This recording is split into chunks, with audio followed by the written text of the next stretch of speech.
Fala galera, bem-vindo ao meu canal. Mais uma bateria de questões aqui que a gente vai resolver naquela mesma temática de Grécia Antiga. Meu vídeo vai estar lá no meu canal principal. E essas questões aqui, cara, são diferenciadas porque elas podem cair tanto na tua prova de filosofia, tanto na tua prova de história, certo? E como o Enem, ele é tudo misturado, cara. É filosofia, sociologia, tudo na humanas, né?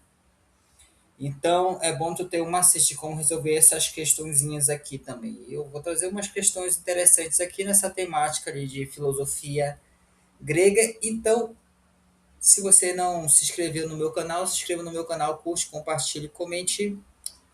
Bora lá. Questõezinhas aqui da Grécia Antiga, cara. Grécia Antiga. E bora lá, primeira questão. A passagem do pensamento mítico para o pensamento filosófico na Grécia Antiga não significou o abandono completo dos mitos. Sempre aquelas questõezinhas assim, né, cara, com aqueles textos enormes, e eu não suporto a prova do Enem por causa disso, cara. Mas bora lá. Mas representou uma nova forma de interpretar a realidade.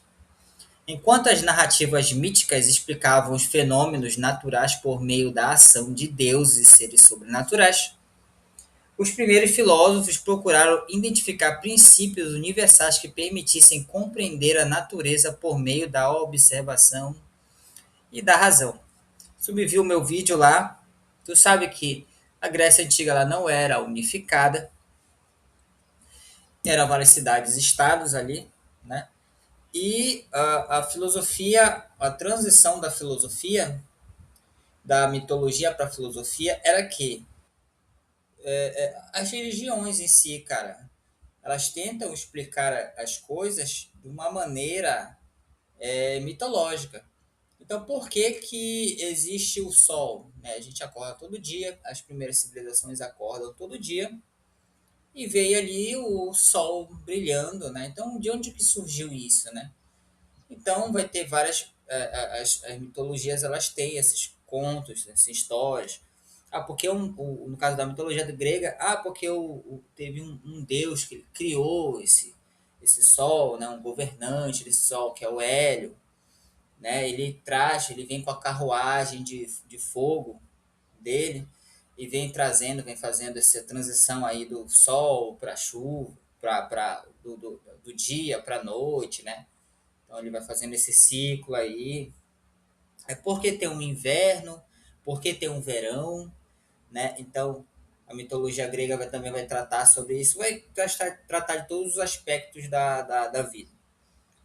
E quando ali nessa região da Grécia, alguns apontam que não surgiu na Grécia, surgiu na África e tal, mas a grande parte ali dos acadêmicos tem essa ideia que surgiu na Grécia.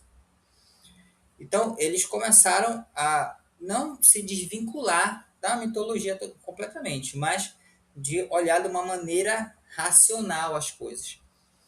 Então, os primeiros filósofos gregos, eles pensavam, né, tá, como nós estamos aqui, mas nós somos feitos de alguma coisa. Deus criou a gente, mas a gente é feito de alguma coisa, né? E os primeiros filósofos, eles têm esse conceito de encontrar o material inicial de todo o surgimento da nossa vida, de onde surgiu como é que são feitos os animais, de como nós somos feitos, né? Aí tu tem o Tales de Mileto, né? Que ele morava lá em Mileto. É Tales o nome dele, ele morava em Mileto, né? E Mileto era uma cidade que ficava ali era quase uma ilha, né? Na Grécia. A Grécia toda é quase uma ilha, né? Então, quase um arquipélago. Mas alguém que mora próximo aos mares, né? Ali no mar Egeu, ali banhado pelo mar Mediterrâneo, ele vai dizer: nós surgimos da água, né? Todo dia a nossa sociedade ela pesca, eu pesco, né? Então nossa fonte provém da água, nós tomamos banho, nós precisamos da água para a nossa colheita, então faz sentido para ele, né, dizer que nós surgimos da água, né? Outros vão dizer surgimos do fogo, outros vão tem vários pensadores que a gente vai chamar esses pensadores de pré-socráticos, que é justamente eles têm essa ideia que eles vieram antes de Sócrates, né? Mas muito deles coexistiram com Sócrates. Se tu for ler ali os escritos de Platão, Sócrates não escreveu nada, que escreveu foi Platão. Tudo que sabemos sobre Sócrates veio de Platão, né? O Sócrates ensinou Platão e Platão ensinou Aristóteles.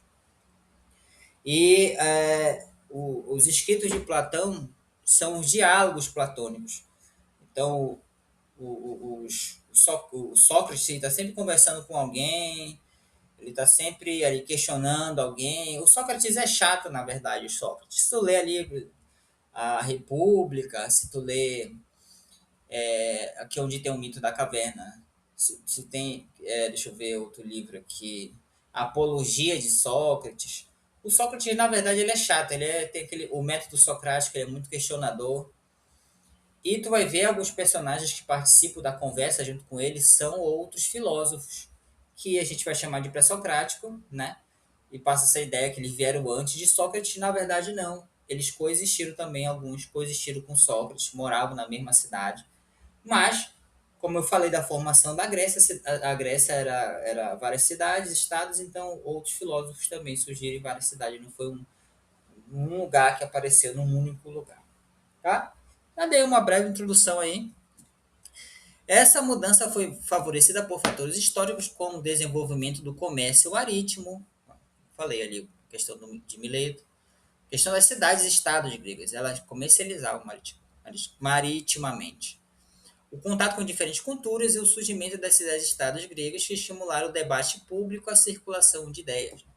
Várias cidades ali, com vários comerciantes transitavam entre essas cidades, várias cidades que falavam a mesma língua, tinham a mesma mitologia, mas tinham divergências. Atenas era diferente de Esparta, né? Então, cada uma qual tinha a sua cultura, na verdade. E essa mistura, esse caldeirão aí de vários povos que complementaram a Grécia, né? Como o comércio, veio o surgimento da filosofia, né? Nesse contexto, a principal contribuição dos filósofos pré-socráticos foi, letra A, buscar explicações racionais para a origem e funcionamento da natureza. É exatamente isso, né? Não que eles não deixassem de lado totalmente seus viés mitológicos, sua visão mitológica, mas bora racionalizar aqui como que as coisas elas foram feitas, como as coisas elas são criadas, né? Então, os pré-socráticos vêm basicamente com essa ideia aqui. Então, não vou nem ler as outras. Resposta, letra A. Vai para a próxima. No século V a.C., Atenas viveu um período de intenso desenvolvimento político e cultural. Está falando aí do período clássico da Grécia Antiga. Se tu ver meu vídeo, tu vai entender do que eu estou falando. Nesse contexto surgiram os sofistas, o interessante, os sofistas, trazer os sofistas aqui. Mestres itinerantes que ensinavam retórica e argumentação aos cidadãos interessados em participar da vida pública. Para muitos sofistas, a verdade não possui um caráter absoluto, mas dependia das circunstâncias e dos interesses envolvidos. Em oposição a essa perspectiva, Sócrates afirmava que o conhecimento verdadeiro deveria ser buscado por meio do diálogo e da investigação racional. Seu método consistia em questionar continuamente as opiniões dos interlocutores. É isso que eu estou falando aqui, né? Nos diálogos platônicos, tu nota isso. Cara, tu tem que ler, cara. Tu tem que ler um livro de Platão, cara. Eu recomendo para ti, no meu curso que eu estou preparando, eu faço a recomendação ali do Apologia de Sócrates, cara. Se eu não me engano, deve ter ali 50 a 80 páginas no máximo. Tranquilo, entendeu? É um livro assim que, cara, para início de todo estudo de filosofia, tu tem que ler esse livro aí, cara. Eu recomendo, sempre recomendo. É curto, mas vai te dar uma visão. A Apologia de Sócrates conta a história da por que o Sócrates ele, ele foi condenado aos a tomar cicuta e morrer, mas isso não é uma aula de filosofia, a gente vai estar respondendo as questões aqui, a gente vai falar dos sofistas aqui, na verdade. Mas recomendo, fica a recomendação aí, ler a Apologia de Sócrates, cara, é um ótimo livro. Revelando contradições e incentivando a reflexão crítica. A crítica socrática ao sofista fundamentava-se principalmente na ideia de que quem eram os sofistas, cara? Os sofistas, eles tinham uma rivalidade com os filósofos, porque tinha a Atenas ali no seu auge, tinha a praça pública que era a Ágora, e lá eles faziam suas reuniões para tomar decisões políticas. Né? E também esses sofistas era basicamente o seguinte: tenta captar comigo a minha ideologia aqui. Eu moro aqui na cidade de Ananindeua, no estado do Pará. Tenho a minha rua aqui. Eu queria que construíssem uma escola aqui. Eu queria que construíssem uma escola. Mas tem o meu vizinho que mora aqui na minha frente.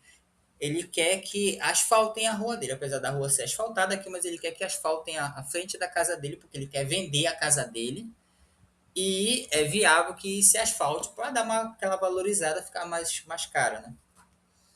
E aí, cara, a escola, a construção da minha escola é mais viável, né? Se olhar dentro dessa perspectiva, é melhor se construir uma escola,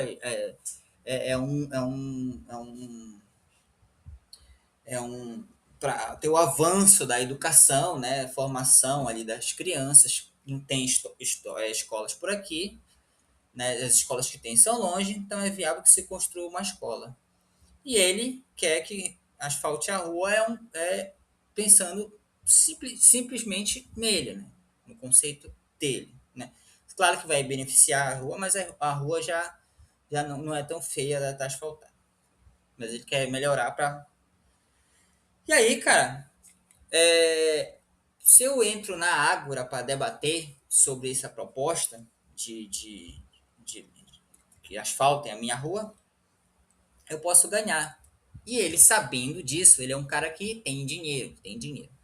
E o que é que ele faz? Ele vai lá, paga um sofista, o sofista é mestre na retórica. Sabe aquele cara que ele te leva na lábia, entendeu? Já foi numa loja, onde o vendedor te convenceu a tu comprar alguma coisa que tu nem queria levar, mas o cara ele foi tão bom que ele te convence. Esse era o sofista. Eles eram pagos para defender causas ali. Sabe? Ele é como se fosse os advogados de hoje em dia. Independentemente se esteja certo ou não. Né? Então ele paga um sofista bom. O sofista, como ele é um bom orador, melhor que eu, que vou defender a minha causa, ganha a questão de asfaltar a rua. Né? Apesar da minha causa ser melhor, ele consegue convencer a rua a ser asfaltada. Tá? E a briga dos filósofos era por causa justamente disso, porque eles defendiam, dentro desse viés aí, de coisas que não tinham freios morais, né? Eles defendiam ali o que quem pagassem mais. Já os filósofos estavam mais preocupados com uma verdade, né? Então tinha essa rivalidade histórica entre os sofistas e os filósofos. Apesar de que, vai uma dica aqui para ti, cara, vai uma dica aqui. Se tu é um cara ou uma moça, né, que tem dificuldade na comunicação, tem dificuldade na fala, eu recomendo tu investir nisso daí. Porque muitas das vezes tu pode até ter um currículo legal, ter ali ser ok, mas se tu não ter o dom da comunicação, tu vai perder feio no mercado de trabalho. E a todo momento nós estamos vendendo alguma coisa. A todo momento, tu tu é um cara lá. Tô falando com os homens aqui agora. Tu é um cara, tu vai conquistar aquela gatinha. E aí, cara, tu não sabe nem falar direito, cara. Tu não sabe nem ir lá no ouvidinho dar aquela, entendeu? Aquela temperadazinha, sabe? Ela não vai conseguir, cara. Mas se tu for um cara comunicativo, que sabe falar bem, sabe se expressar, apesar de tu ser um cara vergonhoso, mas se tu souber ser um cara comunicativo, tu consegue levar no bico a tua gatinha. Entendeu? Ah, mas eu não tenho dinheiro. Ah, mas isso não vem questão, cara. Mas você, mulher aí que tá comigo, vale mais um cara que converse, que sabe se expressar bacana, né? Do que aquele cara bobalhão que só tem dinheiro. Não é? Vocês confirmem aí, deixa aí nos comentários aí, né? E então, a comunicação, cara, é um dos... Eu como professor, se eu fosse um professor que não soubesse me comunicar, apesar de eu não sei lá essas coisas, né? Mas se eu não soubesse me comunicar, cara, eu tô na profissão errada, pô, né? Eu tô na profissão errada. Então, a comunicação, cara, não só para mim como professor, para advogados, mas a comunicação é para todo emprego, toda coisa que tu for fazer na vida, cara, invista na comunicação. Então, de certa forma, vai uma crítica aqui, essa questão aqui, e uma crítica aí para tu gravar na tua cabeça. De certa forma, os sofistas não estavam totalmente errados, entendeu? Estavam errados na questão de não ter freios morais, mas a questão de tu dominar a comunicação para defender aquilo que tu quer e que tu deseja, eles não estão errados em relação a isso, tá? A crítica socrática ao sofista fundamentava-se principalmente na ideia de que a participação política deveria ser restrita a nada a ver, o conhecimento não poderia ser reduzido a simples a capacidade, é exatamente essa. A crítica socrática, olha a palavra aqui, socrática, né? Sócrates, socrática, crítica socrática aos sofistas, né? O conhecimento não poderia ser reduzido a simples capacidade de persuadir, não podia só ser apenas isso, né? Lembrando que os sofistas, né, ao meu ver, não estavam totalmente errados. Resposta, letra B. Bora ver a outra? Em sua obra mais conhecida, Platão desenvolveu a chamada teoria da... Deixa eu ver quanto é que tá o tempo de vídeo aqui. Em sua obra mais conhecida, Platão desenvolveu a chamada teoria das ideias, que tá no livro A República, cara. Tá no livro A República. Segundo essa concepção, o mundo percebido pelos sentidos é imperfeito e imutável, enquanto as ideias ou formas constituem uma realidade eterna, imutável e perfeita. Assim, os objetos materiais serão apenas cópias imperfeitas dessa realidade superior. A ideia do Platão, cara, é... Se tu assistiu Matrix, eu tô velho, eu já vi a trilogia. Quando lançaram o 4, cara, o 4 é um lixo aquele filme, é um lixo, não perca seu tempo. Não gostei daquele filme, aquele filme não presta. Mas a trilogia clássica do Matrix é que tem o Neo, né? O Neo ele é libertado de lá da prisão e quando ele acorda, ele vê realmente o mundo que ele tá, né? Ele era apenas uma pilha que as máquinas usavam, né? Como para combustível para as máquinas, né? Então, cara, a crítica que ele faz é que a gente acha que a nossa realidade é essa. A gente acha que a gente vive num mundo que nós não somos manipuláveis, né? Que nós temos decisões próprias, que nós podemos fazer tudo aquilo que a gente quiser, né? Em certa medida, assim, nas leis e tal, mas o negócio é muito mais embaixo. Eu tinha, não sei se você viu o caso do Epstein, que muita gente está abafando, né? Mas é um caso bizarríssimo, cara. E esse caso não é um caso isolado, né? Tem políticos, tem celebridades, e não é teoria da conspiração, tá? Eu sou um professor de história sério, entendeu? Só que estou dando uma visão aqui de mundo. Então, são ali empresários famosos, cantores, que estavam fazendo coisas terríveis, cara. Terríveis. E o bem da verdade é que eu já falei antes, a elite dominante ela tem esses hábitos aí, elas fazem coisas terríveis que a gente não pensa nem inimagináveis, né? Então a gente acha que a nossa celebridade é de um jeito, não é. A gente acha que o nosso político é de um jeito, é bom, quando não ele tá ali nas festinhas do Epstein. Tá entendendo? Então, fica essa reflexão aí que a realidade é aquilo que eles que querem que é apresentada pra gente. É apresentada, não que seja a realidade. A realidade que é apresentada pra gente é a nossa realidade, mas a realidade real mesmo, o mundo real, é um negócio muito mais ou outra coisa, totalmente inimaginável, tá? A famosa alegoria da caverna ilustra essa visão a apresentar indivíduos que tomam sombras por realidade, desconhecendo a existência de um mundo mais verdadeiro fora da caverna.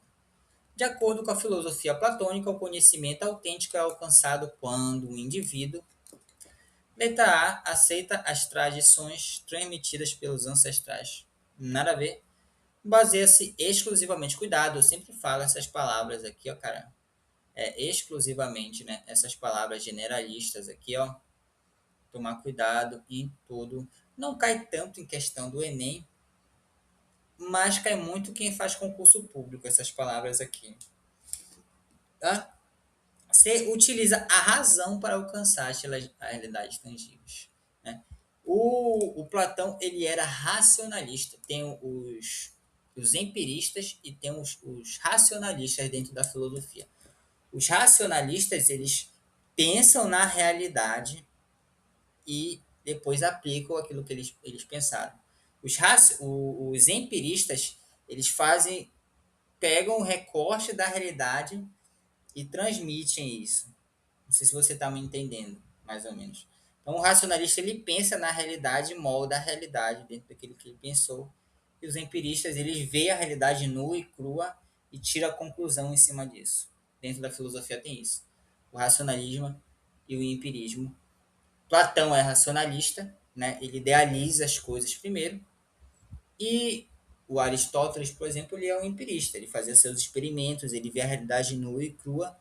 Para mim, eu sou mais Aristóteles, né? Mas tem essa diferenciação dentro da filosofia. Tá a resposta? Letra C. Bora lá. Ao contrário, ao contrário de Platão, Aristóteles defendia que o conhecimento começa pela observação do mundo. É isso que eu estou falando, cara. Parece que eu estou adiantando e eu não vi essas questões, tá? Vocês pensam que eu vi essas questões? Eu não vi essas questões aqui. Eu vou respondendo junto com vocês. Para ele, os seres humanos adquirem conhecimento por meio da experiência sensível. Sensível. Já o Platão, ele fala que os teus sentidos te enganam, né? Por isso que tu não pode tirar conclusão precipitada. Mas o Aristóteles, não é negativo, pô. Tu pode tirar conclusão em cima da experimentação que tu quiser. Então tinha essa divergência aí do Platão com o Aristóteles, que a gente vai ver depois, né? Quando a gente responder algumas outras questões, né? Para isso, os seres humanos já adquirem conhecimento por meio da experiência sensível, que posteriormente é organizada pela razão. Ele observa e depois ele. E essa perspectiva levou Aristóteles a desenvolver estudos em áreas tão diversas quanto biologia, política, ética. O Aristóteles escreveu de tudo, cara. Escreveu de tudo. Recomendação de livro do Aristóteles aqui, tá? A Política é o livro. Vai lá no Google. Domínio público. Tu tem Bril? Sabe o Bril? Lá do Clóvis de Barro? Pois é, cara. Esse aqui, a política é tranquila e ela tem que ser lida junto com Ética Nicômaco. Tá? É interessante esse livro aqui do Aristóteles. Na ética aristotélica, a felicidade, eudaimonia, é considerado o objetivo supremo da vida humana.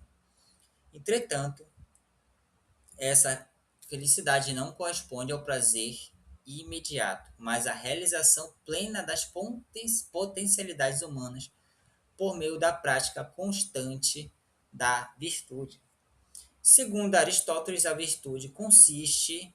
Cara, vai ler o livro, recomendação de livro aqui. Lê sobre Ética a Nicômaco. Ética a Nicômaco.